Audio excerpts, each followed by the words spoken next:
بسم اللہ الرحمن الرحیم۔ Welcome sake of knowledge. ہم اپنی لیکچر سیریز کو آگے بڑھاتے ہیں۔ کلاس 9 پہلے چیپٹر پاکستان کی نظریاتی اساس کا آج تیسرا لیکچر ہے۔ آج ہمارا ٹاپک ہے نظریہ کے ماخذ، ضرورت اور اہمیت۔ اس ٹاپک کو جب ہم ڈیٹیل میں دیکھتے ہیں تو ہم اس کو 3 حصوں میں تقسیم کر لیتے ہیں۔ پہلے حصے میں ہم نظریہ کے ماخذ کے بارے میں بات کریں گے، پھر اس کے بعد نظریہ کی ضرورت کیا ہوتی ہے، کیوں ضرورت پڑتی ہے، اور نظریہ اہمیت کیوں رکھتا ہے، کیوں کسی قوم کی زندگی میں نظریے کی اہمیت ہوتی ہے۔ ان تینوں کو الگ الگ سے ہم دیکھیں گے۔ تو پہلے ہم بات کرتے ہیں نظریہ کے ماخذ پر۔ ماخذ کو ہم ڈیفائن کر سکتے ہیں کہ نظریہ کو تشکیل دینے والے عناصر، وہ ایلیمنٹس، وہ چیزیں جو مل کر کوئی نظریہ بناتے ہیں، اس کے کمپوننٹس ہم کہہ سکتے ہیں عناصر۔ اب ہم یہ دیکھیں گے کہ نظریہ کو تشکیل دینے والے کون کون سے عناصر ہوتے ہیں۔ ان عناصر پہ بات کرتے ہیں۔ 4 بنیادی عناصر ہیں ہمارے سامنے۔ نمبر 1 مذہبی اور اخلاقی اقدار، نمبر 2 تہذیب اور ثقافت، نمبر 3 تاریخ، اور نمبر 4 معاشی اور معاشرتی روایات۔ کیونکہ یہ چاروں پوائنٹس اس طرح کے ہیں، یہ عام طور پر ہر لیکچر میں ہر جگہ پر ڈسکس ہوتے رہتے ہیں، اس لیے میرے خیال میں ان کی زیادہ تفصیل کی ضرورت نہیں ہے۔ لیکن ایک بہت ہی اہم بات جو ان کے حوالے سے ہم نے سمجھنی ہے وہ یہ ہے کہ یہ چاروں بنیادی عناصر جو کہ نظریے کو تشکیل دیتے ہیں، یہ ہر مذہب میں الگ الگ ہوتے ہیں۔ اسی لیے نظریات بھی ہر جگہ پر ہر مذہب میں الگ ہوتے ہیں۔ ظاہر ہے ہر کسی کی اپنا مذہب اور اپنی اخلاقی اقدار ہوتی ہیں، ہر قوم کی اپنی تہذیب اور اپنی ثقافت ہے، ہر قوم کی اپنی تاریخ ہے، اور ہر ایک قوم کی اپنی معاشی اور معاشرتی روایات ہوتی ہیں۔ اب ہم اپنے ٹاپک کے دوسرے حصے کی طرف بڑھتے ہیں، جو کہ ہے نظریہ کی ضرورت۔ کیا ضرورت پیش آتی ہے کہ نظریہ کو اختیار کیا جاتا ہے؟ تو نظریہ کی ایک ضرورت تو یہ ہے کہ نظریہ کے ذریعے سے قوم میں اتحاد پیدا ہوتا ہے، قوم کو صحیح سمت میں رہنمائی ملتی ہے، قوم کی سماجی اور معاشی امنگوں کا اظہار اس کے نظریہ ہی کی وجہ سے ہوتا ہے۔ تو یہ ہے نظریہ کی ضرورت۔ اب ہم بات کریں گے نظریہ کی اہمیت۔ نظریہ کی اہمیت بہت زیادہ ہے کسی بھی قوم کے لیے۔ دنیا میں آج تک جتنی بھی قوموں نے ترقی کی تو انہوں نے اپنے سامنے کوئی خاص نظریہ قومی سطح پر رکھا، پھر اس کو اپنایا اور اس کے لیے لائحہ عمل تشکیل دیا، اور پھر اس کے ذریعے سے اپنی منزل کو حاصل کیا۔ تو پہلا اس کی اہمیت یہ ہے کہ اس کے ذریعے سے اتحاد پیدا ہوتا ہے اور اختلافات کا خاتمہ ہوتا ہے۔ پھر دوسرا، آئین بنانے میں نظریہ سے مدد ملتی ہے۔ ظاہر ہے کوئی بھی آئین بنتا ہے نظریہ کی بنیاد پر بنتا ہے۔ آگے جب ہم اپنی آئین سازی پڑھیں گے تو اس میں بھی ہمیں یہ چیزیں کام آئیں گی۔ تہذیب اور ثقافت پروان چڑھتی ہے نظریہ کی وجہ سے، اور جو پہلے کی تہذیب اور ثقافت ہے اس کی حفاظت بھی نظریہ کی وجہ سے کی جا سکتی ہے۔ نظریہ اس وجہ سے بھی انتہائی اہم ہو جاتا ہے کہ نظریہ قوم کو مشکلات کا سامنا کرنے کی ہمت دیتا ہے، اور ان مشکلات سے نکلنے یعنی ان کو احسن طریقے سے حل کرنے کی صلاحیت بھی پیدا کرتا ہے۔ نظریہ قوم میں قومی شناخت پیدا کرتا ہے اور ایک قومی کردار تشکیل دیتا ہے کہ جس کی وجہ سے پوری دنیا اس قوم کو اس کے قومی نام سے یعنی قومی کردار کی وجہ سے دنیا میں اس کے قومی شناخت کی وجہ سے پہچانتی ہے۔ تو قومی شناخت اور کردار تشکیل پاتا ہے اور اس قوم کی علم اور عمل کی طرف رہنمائی کرتا ہے نظریہ۔ اب ان تمام جو ابھی تک ہم نے اصولی چیزیں ڈسکس کی ہیں،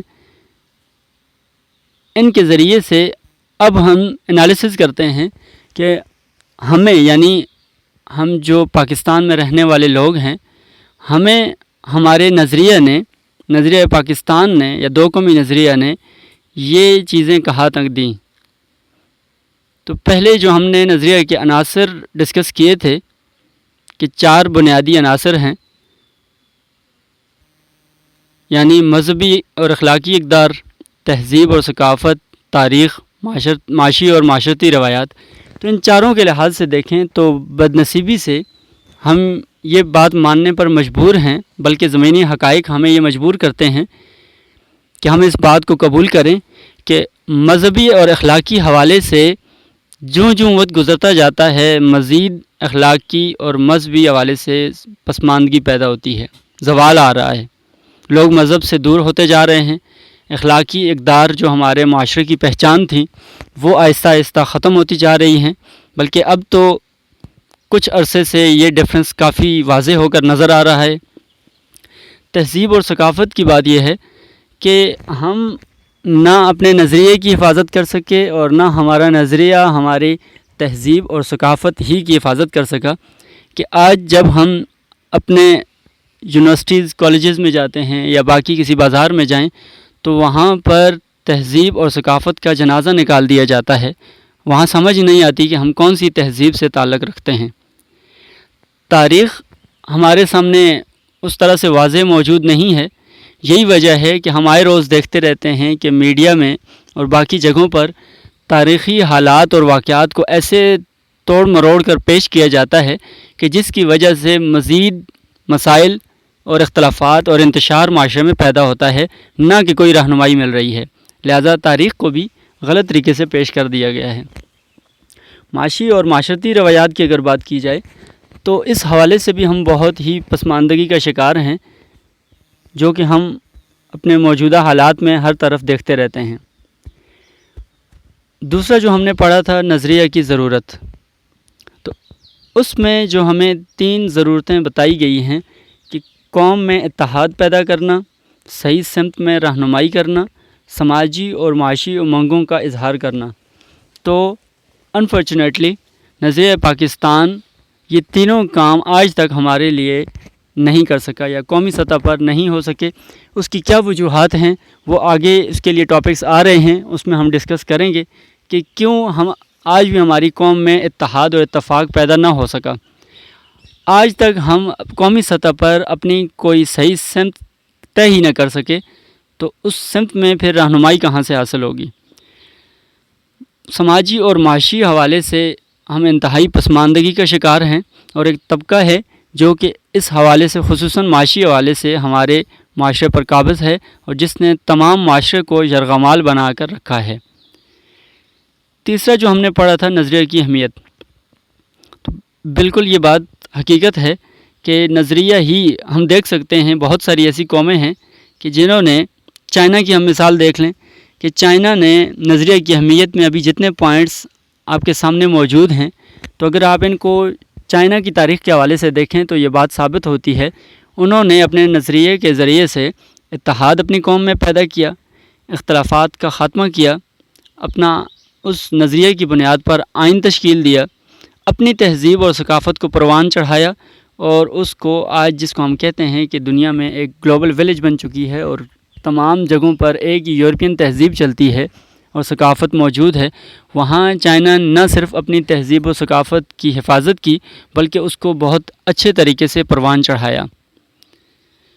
مشکلات بہت زیادہ ان کے سامنے آئیں قومی سطح پر، لیکن انہوں نے اس کا مقابلہ کیا. حالیہ ہم دیکھتے ہیں کہ کرونا وائرس کے حوالے سے ساری دنیا ابھی تک کرونا وائرس کی ایک وبا میں، پینڈیمک ڈیزیز میں مبتلا ہے، لیکن چائنا جو کہ ایک مضبوط قوم ہے، اس نے نہ صرف اچھے طریقے سے اس مشکل کا سامنا کیا، حالانکہ ان کے حالات ہم سے کہیں زیادہ مشکل ہو چکے تھے، بلکہ انہوں نے پھر اس کا ایک بہترین طریقے سے حل بھی کیا. ان کی صلاحیت نظر آتی ہے. باقی بھی ہمیں ان کی معاشی حوالے سے دنیا ساری جانتی ہے کہ انہوں نے اپنے ملک کو کس مشکل سے نکال کر آج کس بلندی تک پہنچا دیا ہے کہ وہ دنیا کی سپر پاور تقریباً بن چکا ہے. انہوں نے اپنی ایک قومی شناخت اور کردار بھی تشکیل دیا ہے. علم اور عمل کی طرف بھی ان کی رہنمائی ہوئی ہے ان کے نظریے کی وجہ سے. یہی وجہ ہے کہ وہ علم اور عمل کے حوالے سے بھی ہم سے بہت آگے نکل چکے ہیں۔ اب ان سب باتوں کے بعد سوال یہ پیدا ہوتا ہے کہ کیوں ہمارا نظریہ جو کہ بہت ہی اعلیٰ نظریہ تھا، جس کی بنیاد دین اسلام تھا، وہ ہماری ان چیزوں میں رہنمائی نہیں کر سکا، ہم وہ ترقی اور وہ مقام حاصل نہ کر سکے جو آج دنیا میں چائنا کو حاصل ہے۔ ان تمام چیزوں کے حوالے سے آپ کی جو بھی سوالات ہوں آپ وہ کمنٹس میں لکھیں، آپ مجھ سے پوچھیں، میں آپ کو جواب دوں گا۔ شیئر کیجیے اپنے دوستوں کو بھی تاکہ وہ بھی انالیٹیکلی اس سبجیکٹ کو سمجھ سکیں اور جان سکیں، اور چینل کو سبسکرائب کرنا نہ بھولے گا۔